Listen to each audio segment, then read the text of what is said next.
rahmatan wasi'a mo fi wọn kì í mo kí gbogbo àwọn àhímà láì yọ ẹnìkan kan sílẹ̀ nítorí ìṣẹ́jú mo kí gbogbo ládéládé mo kí gbogbo lóyè lóyè mo wá kí aṣojú gómìnà mẹ́kàlẹ̀ mo kí yín ẹ káàbọ̀ bàbá wa ṣúgà ṣègbọ́n ọlọ́run ló fi ẹ̀ bòlú ẹ̀ gbà bàbá ṣúgà ṣègbọ́n ọlọ́run ló fi ẹ̀ bò Yorùbá ṣègbọ́n ọlọ́run ló fi ẹ̀ bò fada ẹ̀ ṣúgà kẹfì ní karama kárí ayé bàbá wa Wákìlù Mùsùlùmí oore tẹ kọ́ fojú kan kó má parẹ́ ìtẹ̀ bá fọwọ́ bá kó má dòfo oore tí ń bọ̀ lọ́nà tí ìdí ọba ọ̀dọ́ máa fà wẹ́rẹ́ ọba ọlọ́run máa fà wẹ́rẹ́ ọba Wákìlù Mùsùlùmí àdúrà tí mo fẹ́ gbé bàbá ìmáàmù àgbàlẹ̀ gbà àná sọ̀hán fún mi ní kàwáhìrì níta kọ́dọ̀dọ̀ yẹn ni pé oríṣiríṣi lọ́lọ́run dánìyàn lè láì fèrè xaríkì náà tààrà tí wọ́n sì yá tuwó. Ọlọ́run dá kálukú pẹ̀lú àwọn ẹ̀dá kan oore kan tí ò kọ́mọ̀. Àwọn ẹ̀dá kan bẹ́ẹ̀ ní ayé wà ní wọn. Àwọn ẹ̀dá kan bẹ́ẹ̀ ní ayé 9 ní wọn. 1 àti 9 ó dàbí ẹni pé 9 tóbi ní òkọ́ ní tóbi o. Nọ́mbà tó ga jù ayé 0. Tẹ́ ẹ bá wo 0 ẹ máa wò pé àárín kankan bẹ̀ òun ní sí kọ́ńtró gbogbo fígọ̀. Tọ́ba kún 1 yọ sọ ní 10. Tọ́ba kún 10 yọ sọ ní 100. Tọ́ba dúró lẹ́yìn 100 yóò di mílíọ̀nù. Tọ́ba yọra ẹ̀kọ́ lẹ́yìn bílíọ̀nù yóò rí kó wọ́n jẹ kankan. Àwọn kan bẹ́ẹ̀ tọ́lọ̀ ń dá irú wọn ni bàbá wa Wákìlù Mùsùlùmí. Adamallahu hayatahu. Tí a bá dúró tìyàn ó dùn wọn máa tọ́lọ̀ ń bẹ lẹ́yìn o. Ẹ bá àdísẹ́ fún bàbá gómìnà. Nínú àwọn tọ́lọ̀ ń wò mọ́ wọn lára ni bàbá Wákìlù Mùsùlùmí. Ọlọ́run sọ nínú Al-Qur'an pé ìrì ànábì mi ní jẹ wọn wà má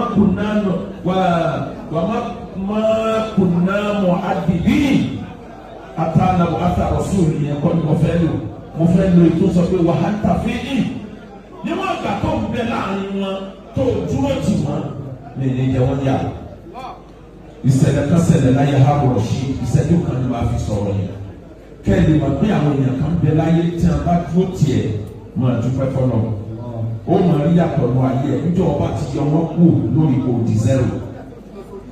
Harun Rashid níyàwó tó pọ̀ àmọ́ ìyáálé ẹ̀ tí gbogbo ayé mọ̀ kó lè fún ẹ̀yìn ẹ̀ ìjà wa dé níjọ́ kan ìyàwó yẹ ọkọ ẹ̀fín kọ̀gbàkọ́bà lòún ìfín inú wa bí ọba níta kàkà ló ti mú Kùránì lọ́ba fi búra onítọ́tò bá tó gorí ẹ̀ ajẹ́pẹ́yà lòǹgòrì ẹni ó ní ẹlẹ́ẹ̀kejì òun ò tún gbà ọ níyàwó mọ́ àyàfi tó o bá lè yọ ìlú tágbára òun òde tí wàá lọ láàárọ̀ tí wàá dẹ̀ dèjìlẹ̀ tó sùn the only condition tó lè kọ́ fẹ́ òun fẹ́ padà obìnrin yìí bá kú ẹ̀kú gbogbo olùtorí kodò pé wàá táwọn òwò ni ìbínú kú ò lára ọba ọfẹ́ gbà ìyàwó ẹ̀ padà àwọn àfáàsọ kò fi kò ti fọ́ náà kúra ó pè ha ìbínú ni eégún ẹ̀yìn mi ni ẹ dákun wọn ló ti fọ́ náà kúra àfi lóbìnrin yìí bá lọ lù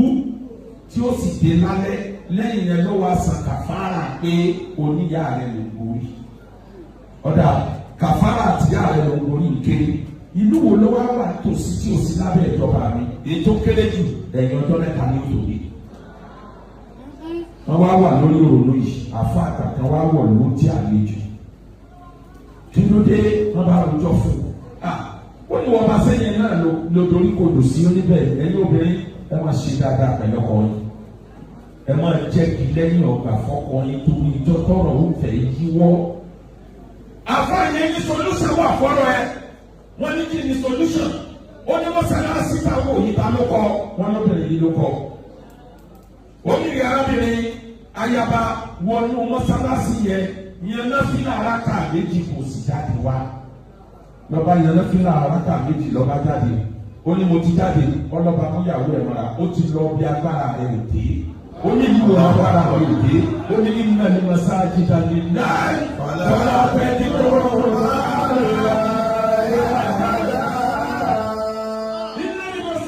the power of mosque, the sovereignty of mosque belongs to Almighty Allah, not to any other person. Ọlọ́run ló ní mọ́sálásí, ìjọba mọ́sálásí Kùránì nígbà. Agbára rẹ̀ ọba ọ̀ka mọ́sálásí, ìlú kápára rẹ̀ ọ̀ka, ó ti débẹ̀, ó ti jáde. Bàbá wa kí ló Mùsùlùmí? Ní pápára ìjọba ọ̀ka lẹ́tọ́ wòye. Ẹ̀kọ́ mọ́sálásí fọ́nà. Torí ọjọ́ ti lọ mo sì tán lọ sẹ́kọ̀ọ́ bàbá wa kí ló Mùsùlùmí torí programu nílẹ̀ pàtàkì tí mo fi dé láti South Africa lánàá. Àlọ́ ọlọ́run ló fi ẹ̀bùn mọ́dà bàbá wa kí lù ẹ̀gbá mọ yìí àwọn àtìbàdàn mọ yìí afẹ́ mọ yìí ju tẹ̀gá lọ. Àwọn àtẹ̀kọ́ mọ yìí wọ́n fẹ́ mọ yìí ju tẹ̀gá lọ. Olúwa ló fi ẹ̀bùn mọ́dà mo fi ọlá bàbá wa Adam Abdullah Al-Alori mo fọ náà fa àkọ́kọ́ ní kéńkéńkéńkéń mo fi wọn ṣàdúrà bàbá wa ní ẹlẹ́gà oníta ẹlẹ́gà mo wá fún bàbá Mudiru Markaz mo fi ṣàdúrà adamadọwọ ayélujára ayélujára àmọ́mọ́ ló yẹ fi ẹ̀bùn mọ́ta ọ̀gá wa wà kí ló Mùsùlùmí pákẹ́ gbàgbọ́ ìbáraẹ̀ pé ẹnìkan ní ọ̀gá wa ẹ̀ka tó ń bọ̀ ń kọjá bẹ́ẹ̀.